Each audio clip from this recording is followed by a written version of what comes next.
Begini Bang Supar, kalau Anda cuma melihat seperti yang ada dalam video di atas, terkesan seolah-olah orang Islam ini musyrik. Padahal bukan itu tujuannya. Kalau Anda merasa itu tidak penting, sia-sia ya. Orang ateis juga bisa bilang atau menyatakan sesuatu yang benar juga dong. Artinya orang ateis itu mereka selalu bilang bahwa saya tidak perlu agama. Yang penting saya baik sama orang, saya tidak jahati orang, saya menolong orang, saya bantu orang. Kalau ada orang susah, saya bantu. Kalau dia berhutang sama saya tidak nagih. Malah saya tanya, masih perlu lagi, saya bantu. Yang penting saya baik sama orang, saya baik sama hewan, selesai. Saya tidak perlu Tuhan. Ya udah, jadi ateis saja. Nggak usah percaya Tuhan. Nah, orang kalau sudah tidak percaya Tuhan, mau disebut apa? Apa jaminannya dia kalau mati? Apakah dia bisa selamat di akhirat nanti? Sebagai orang beragama, kita sudah harus percaya ada yang namanya surga dan neraka, dan itu disiapkan Tuhan bagi orang yang percaya, dan itu ada aturannya.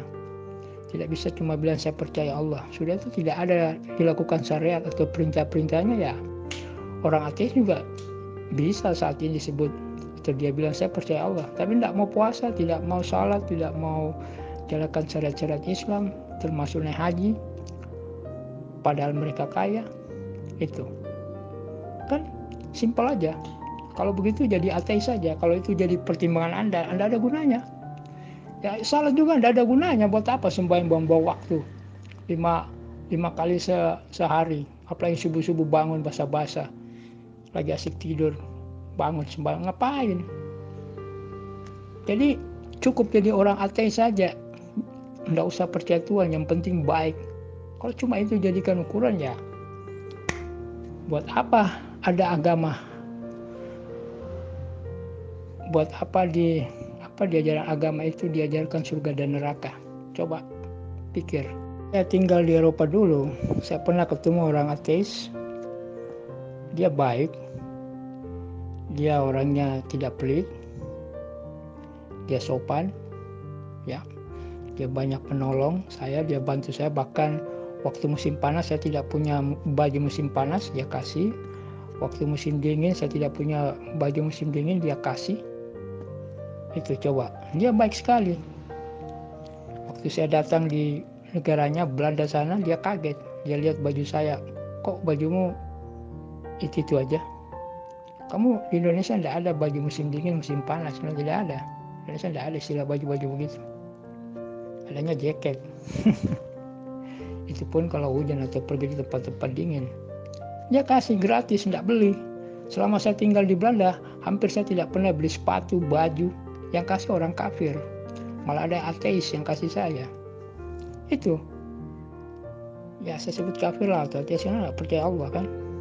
Itu bahkan ada yang tidak percaya Tuhan sama sekali, walaupun dia bilang saya agama Kristen, itu cuma KTP, dia tidak percaya Tuhan. Ya itu aja jadikan contoh dan sudah selesai. Buat apa beragama? Tapi kita kan percaya ada surga dan neraka. Beda dengan mereka bilang hidup cuma di sini aja, selesainya mati, selesai. Oke, bagus, mantap Abah Ari. Jadi begini ya, persoalan teman-teman ateis, anti teos ya, tidak percaya kepada eksistensi sang pencipta alam semesta raya ini, itu sangat bertentangan dengan logika kita sebagai manusia. Jadi begini, kita ini pasti ada yang memiliki, pasti ada yang menciptakan, ya. Yang memiliki dan menciptakan kita semua, alam raya ini semua adalah Tuhan, gitu kan. Jadi Tuhan itu memberi rezeki, memberi kehidupan, memberi kenikmatan kepada kita ini. Cuma Tuhan meminta satu saja, yaitu beragama, ya. Beragama Islam dalam pengertian yang luas, ya. Beragama Islam, bukan yang lainnya setelah baginda Nabi Muhammad SAW turun ke muka bumi ini. Jadi artinya Tuhan yang Maha Pemurah itu cuma meminta kita untuk mengikuti agamanya saja, yaitu agama Islam. Jadi ketika berbuat baik macam apapun, seandainya seumur hidupnya berbuat baik terus, tetapi tidak mengikuti ajaran agama Tuhan, agama Islam, ya sia-sia, gitu kan. Makanya ada hadis ya, bahwa kita masuk surga itu bukan karena perbuatan kita, tetapi semata-mata karena rahmat Tuhan. Karena apa? Perbuatan baik kita, seandainya seumur hidup kita berbuat baik terus, ya, kalau diukur dengan satu nikmat Tuhan saja, itu pasti tidak sebanding. Misalnya nikmat penglihatan, ya, nikmat pendengaran, nikmat ya yang lain-lain. Nah, jadi ketika kita berbuat baik saja, seumur hidup sudah berbuat baik, tidak pernah tidur, tidak pernah makan, berbuat baik terus, itu pun tidak akan menyebabkan semata-mata kita masuk surga. Tetapi dalam hadis lain dijelaskan, seseorang itu dimudahkan menuju takdirnya, ya kan? Benar, semuanya adalah ditakdirkan oleh Tuhan. Tetapi karena kita sebagai manusia tidak diberitahu akhir kehidupan kita, maka kita harus mengikuti perintah Tuhan, berbuat baik, menjalankan syariat, berdoa, menjalin silaturahim, dan semuanya. Kan begitu, Abah Ari. Lanjut. Abah Ariku hebat. Lanjut. Abah Ariku memang hebat. I mean, anytime you might practice your English with me, you can be my best interlocutor. I think your English is not too bad. You can be interlocutor with me anytime here in WhatsApp group to practice English together. Anyway, bro. I am so sorry, sir, because I am Maduris, ya, English Madura. Mohon maaf, Abah Ali Sofyan. Mohon maaf. Itu panjenengan untuk mengajak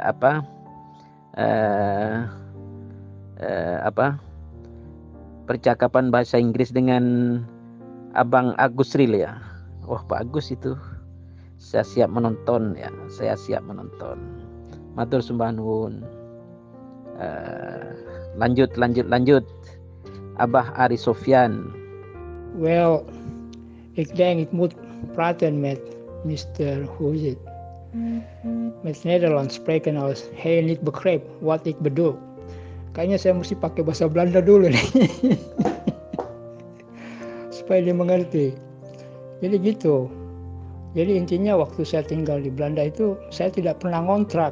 Saya nggak pernah beli baju, nggak pernah beli sepatu. Saya malah dikasih pakaian, dikasih baju, dikasih makan, dikasih pekerjaan sama orang-orang kafir, orang-orang ateis malah. Mereka sangat baik. Dan saya sempat berpikir, iya ya, buat apa orang beragama? Dia malah sempat balik nanya loh kepada saya. Ya ben muslim, kamu muslim kan? Itu bahasa Belanda. Kalau ada YY itu pasti bahasa Belanda ya. Ya ben muslim. Saya ya, ik ben muslim. Waarom jij ben arme mensen? Kenapa kamu miskin? Ik heb naar your stad 2 keer. Saya udah ke negaramu 2 kali. Gitu. Saya bisa pulang pergi kapanpun saya mau. Ya, kamu sholat 5 keer. Ieder dag. Kamu tiap hari sholatnya 5 kali. Tapi kok enggak kaya kayak saya? Kenapa? Apa Tuhan mau kurang perhatikan kau ya? Saya agak bingung menjawab. Ya karena memang dia lebih kaya. Ya kan, buktinya dia kasih makan saya. Ketika saya ajarkan agama, Nilai ikhlas nih, saya nggak percaya. Saya dapat ini semua bukan dari Tuhan, tapi saya kerja keras. Ya logis sih. Jadi saya sempat berpikir, ada benarnya dia. Mungkin Tuhan itu tidak ada. Tapi alhamdulillah saya tidak berubah pikiran. Saya pikir kalau saya cuma berbuat baik jadi orang seperti dia, saya contoh dia, ya kan? Dia ajari saya, kamu gak usah habiskan waktumu sembahyang menyembah Tuhan, itu orang Belanda bilang onzin alias nonsen, omong kosong. Ya, kamu habiskan saya waktumu untuk bekerja supaya kau dapat duit banyak, kau pulang ke negaramu, kamu dapat feel health, banyak uang. Ya, ya moet werk zijn, hard work als je terug naar your stad Indonesia, je bring veel money, veel golden. Nah, dat je moet denken zijn. Itu yang harus kamu pikirin, gimana kerja keras, dapat duit banyak, pulang ke Indonesia bawa uang banyak gitu. Gak usah kamu habiskan waktumu beribadah, buang-buang waktu saja kau. Itu yang dia ajarkan. Tapi saya pikir-pikir, kalau dia benar, terus saya mati tidak ada Tuhan, aman saya. Tapi gimana kalau ada Tuhan? Konyol gua. Mendingan gua tetap Islam aja deh. Ada tidak ada Tuhan, saya tetap Islam. Jadi kalau saya mati, ternyata Tuhan ada, saya tidak rugi. Dia yang rugi. Dia cuma senang di dunia, tapi celaka di akhirat. Itu. Terus yang saya mau singgung itu Hajar Aswad. Hajar Aswad itu batu surga. Coba logikanya di mana? Kalau itu batu biasa, pasti sudah banyak orang temukan batu setara itu. Batu Hajar Aswad, dan pasti sudah diperjualbelikan dan pasti laku keras. Pasti setiap orang pulang dari haji bukan saja berlomba-lomba bawa air Zam-Zam, tapi bawa batu Hajar Aswad. Tentu paling tidak setiap masjid di Indonesia ini dan di seluruh dunia ini butuh batu Hajar Aswad. Di rumahnya dikasih batu Hajar Aswad. Tapi kan tidak ada. Kalau ada orang bilang ini batu Hajar Aswad, akan diselidiki pakai sains, pakai ilmu teknologi.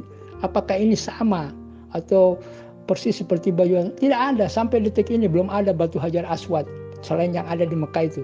Coba tunjukkan videonya, datanya, mana ada batu Hajar Aswad. Kalau ada, pasti sudah diperjualbelikan seperti batu akik. Itu logika bos bicara, ya, bukan hayalan.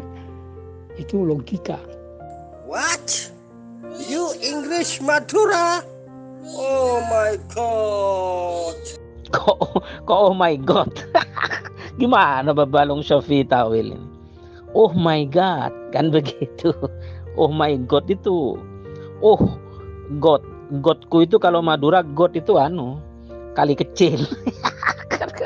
Oh Godku, kan begitu. Gimana Babalong Shafi tawil itu. God itu kalau dalam bahasa Madura kali kecil loh, Bang. Oh my God, oh kali kecilku. Lanjut Baba. Aduh, bodoh gak ngerti bahasa Inggris. My God. Kok my God? I'm so sorry, sir. Saya mohon maaf, Abah Ari Sofyan. Jadi mohon jawaban saya ini terhadap teman Abah Ari Sofyan yang ateis di Belanda sana. Mohon maaf panjenengan berkenan untuk mentranslate dalam bahasa Belanda, dalam bahasa Inggris ya. Bahkan kalau mungkin dalam bahasa Perancis ya. Bonjour itu. Très bien, merci, saya bisanya cuma itu. Jadi begini. Jadi ketika ada pertanyaan, oh bagaimana Tuhan kamu itu kok tidak adil? Buktinya saya ateis. Buktinya banyak orang non-muslim tetapi kaya-kaya, menjadi raja, menjadi presiden, kan begitu kan? Sementara orang muslim banyak yang kiri, banyak yang miskin. Jawabannya sederhana. Itu semua merupakan bentuk dari kasih sayang Tuhan. Jadi Tuhan itu bersifat Rahman dan Rahim. Ketika bersifat Rahman, Tuhan memberikan semuanya ini untuk semua ciptaannya, khususnya manusia dan jin, tanpa pandang bulu, pandang pilih apakah itu muslim atau non muslim. Semuanya diberi. Tetapi kepada yang muslim akan diberi sifat rohimnya ketika nanti di akhirat. Karena perbandingannya, satu hari di akhirat sama dengan 1000 tahun di dunia ini, bahkan 50.000 tahun di dunia ini. Nah itu nanti jadi rohimnya Allah itu diberikan kepada umat muslim dari sejak zaman Nabi Adam sampai zaman kiamat nanti, sebagai bentuk sifat rohimnya Allah. Itu yang pertama. Alasan yang kedua, sesuatu yang terjadi kepada para nabi itu disebut mukjizat. Sesuatu yang terjadi kepada para wali itu disebut keramat atau karomah. Lawan eksistensi dari mukjizat dan keramat atau karomah itu adalah istidraj. Jadi sesuatu nikmat yang diberikan kepada non-muslim terutama di dunia ini itu merupakan istidraj dari Tuhan. Jadi istidraj itu apa? Sepertinya nikmat tetapi pada hakikatnya itu azab atau siksa. Gitu kan? Itu alasan yang kedua. Alasan yang ketiga, sebagaimana disebutkan dalam Al-Quran bahwa baginda Nabi Muhammad SAW kama huwa ahlu itu sebagai rahmatan lil alamin. Salah satu maksud dari frase rahmatan lil alamin itu bahwa siksa atau azab kepada orang-orang siapapun, terutama orang-orang non-muslim, tidak diberikan secara serta-merta di dunia ini, ya. Tetapi hukuman, siksaan dan azabnya itu akan diberikan nanti di kehidupan akhirat, kehidupan yang jauh lebih lama, lebih hebat keadaannya, gitu kan.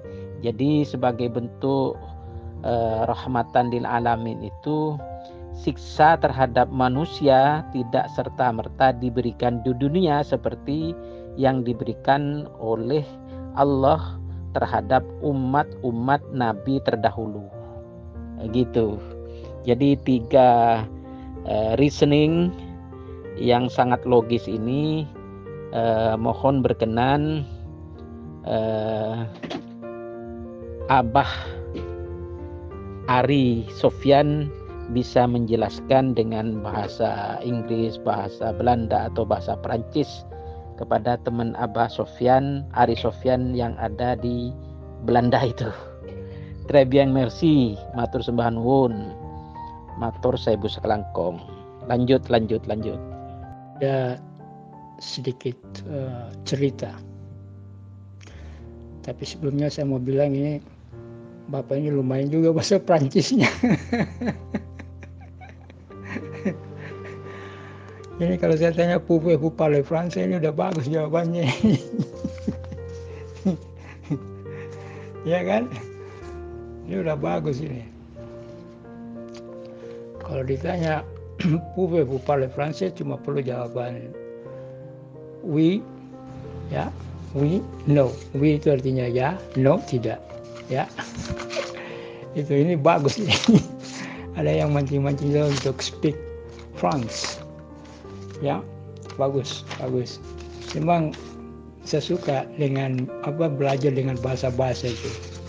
Ya, menarik buat saya untuk belajar bahasa. Ya, malproposito itu bahasa Itali. Maksud saya saya mau bilang ini Shikosito Korode itu bahasa Jepang. Aduh, Medeir. Nah, itu Medeir itu bolehkah saya bertanya? Ya, apa saya mau bilang ya? Saya jadi mikir-mikir. Maksud saya Cuis Sapua itu boleh saya tahu. Kok jadi kacau ngomongnya. Terlalu banyak belajar bahasa nih. Gini, saya mau cerita sedikit pengalaman saya waktu di Nederland. Saya malah pernah punya orang tua angkat, namanya Meneer Lambertus. Itu dia selalu ajak saya ke gereja. Suatu hari Minggu, dia ajak saya, Ari, als je nou bezwaart, ya moet naar de kerk zijn met mij. Kalau kamu nggak keberatan, kamu ikut saya aja ke gereja. Saya bilang, waarom? Untuk apa? Daar je mag ontmoeten met gezin van Indonesia. Kalau di gereja sana kamu bisa ketemu keluarga-keluarga dari Indonesia. So jij mag praten met zij in bahasa Indonesia. Met Indonesia praten. Jadi kamu bisa ketemu mereka bahasa Indonesia. Kamu kan rindu kampung. Kau ikut aja lah ke gereja. Ya saya ikut aja. Sampai di sana saya didoain. Ya, didoain. Akhirnya ada seorang teman, dia sudah tua ya, tapi fanatik, ya, dia Pantekosta, ya, kebetulan bapak angkat saya itu Pantekosta. Jadi dia bawa saya ke sana, akhirnya kenal teman-teman mereka. Ya betul, orang-orang Indo kebanyakan, Indo Jawa, Indo Makassar, ya, itu kebanyakan Jawa Manado sama Ambon, sedikit Makassar cuma 1-2 orang kayaknya, 1 orang aja kayaknya Makassar.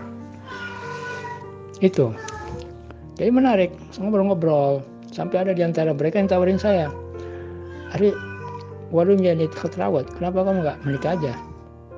Als je getrouwd, kalau kamu menikah, je mag live here in Nederland, kamu bisa tinggal di Belanda. Ik heb dochter, hij is een mooie dochter. Saya punya anak perempuan, dia cantik loh. Dikasihkan saya sama anaknya tuh, memang anaknya cantik karena dia ada keturunan, dia bapak Ambon Jawa, Belandanya ada, terus Perancisnya ada. Dia cantik. Namanya Ineke. Ineke itu nama yang sudah tidak asing, ya kan? Kasihkan nama dia. Hanya Ineke ini juga dorong saya selalu ke gereja. Akhirnya karena saya suka ke gereja, dia berpikir saya mau murtad. Dia mau murtad, dianggap saya udah murtad, udah mau terima Yesus. Akhirnya dia panggilkan saya seorang pendeta, masih muda pendetanya. Pendeta itu tiba-tiba datangi saya di gereja itu. Lalu dia bilang, Ari, ik heb gehoord van je vrienden, saya dengar dari temanmu dat jij bent bekwaam Kristen. Jij bent zal believe in Jesus. Kamu akan percaya Yesus kan? Soalnya siapa yang bilang? Kalau saya datang ke sini cuma karena saya rindu sama kampung halaman saya Indonesia, saya cuma mau bergaul aja. Dan enggak, kamu itu agamamu cuma agama keturunan. Kamu ikut-ikutan aja. Karena orang tuamu Islam, ibumu Islam, akhirnya kamu ikut Islam kan? Saya bilang tidak, ibu saya mualaf dari Manado, ya, conversion from Muslim to Catholic to Muslim. Dia tetap ngotot kasih saya bla bla bla bla bla. Akhirnya dia bilang sama saya bisa 5 bahasa, Rik, tapi nggak bisa bahasa Indonesia. Saya cuma bisa Belanda, Inggris, Prancis, Arab, sama satu lagi Prancis sama bahasa Jerman. Jadi dia bilang itu, tapi saya nggak bisa bahasa Indonesia. Kan you speak Netherlands of English of what? Kamu bisa bahasa apa?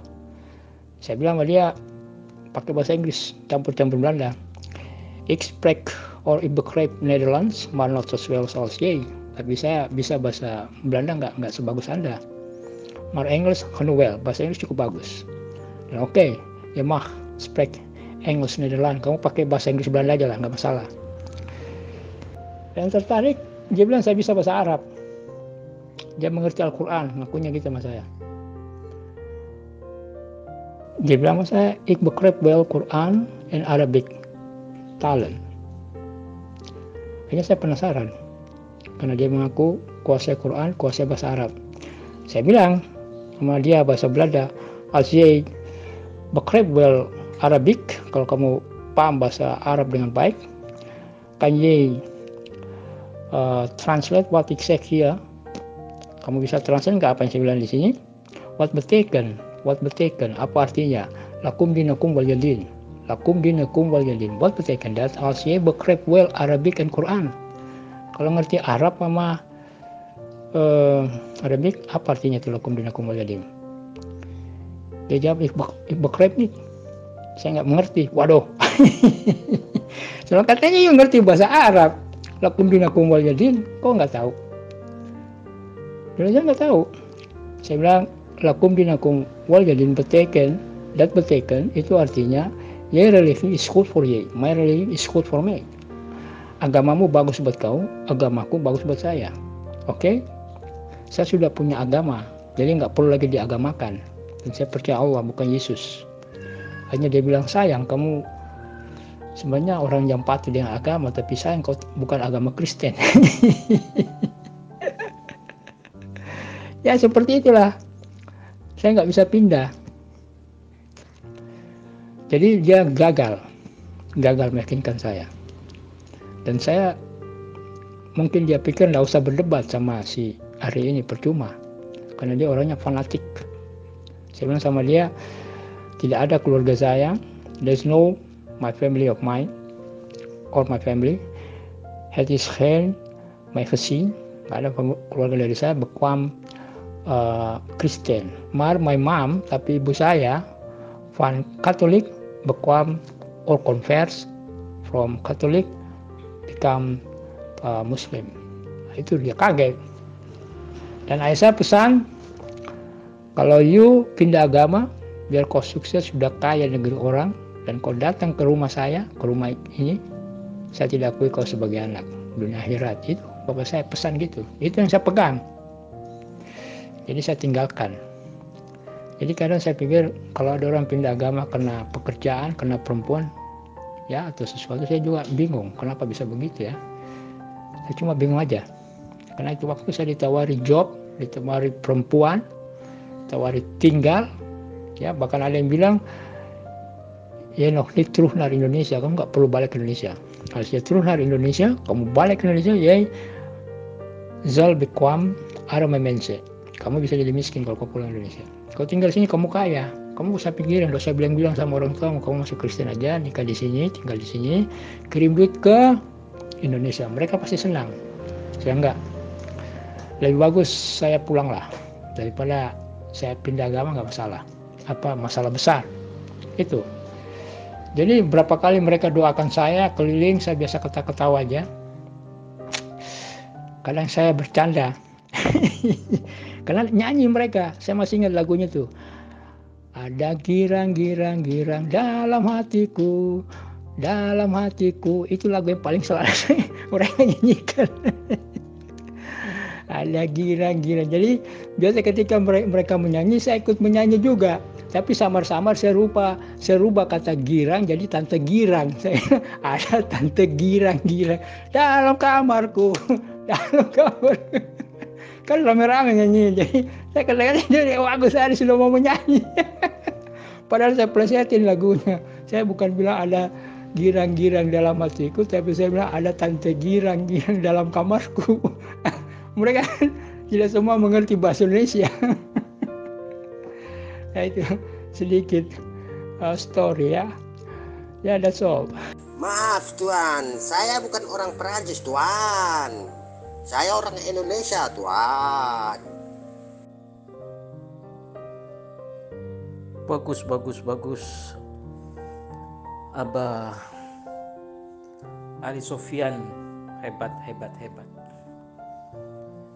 Cuma kalau